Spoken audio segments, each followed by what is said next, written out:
Tā Vika šodien iztīrīja Mustangu, ja? Ne Nē, Mustangu, bet Subaru. Subaru tanku. Jā, ar šiem līdzekļiem. Pieņemsim. Smaržā arī. Tā, nu sekotāji, vai pieņemt objektu. Jums šitā mašīna Vai es varu iztīrīt. sākt tīrīt mašīnas, kā hobiju? Jā.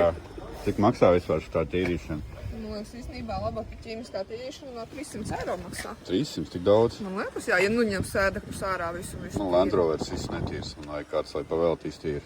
Sarunās. Jā? Jā. Stūri arī tīrī? Nē.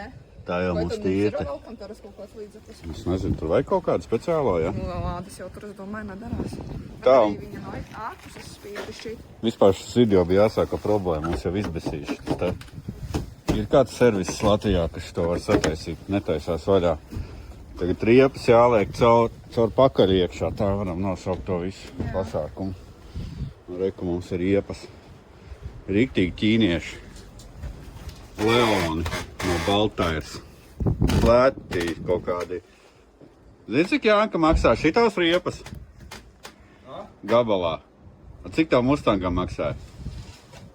Tas pēdējais, ko piekāpis ap sokar, 150. 3,9 eiro ar PVN gabalā. Tā kā cigarešu bloks. Tu lētāk? Bet tas tāpēc, ka 15 arī, tas moģiņas. Nu, droši vien, jā.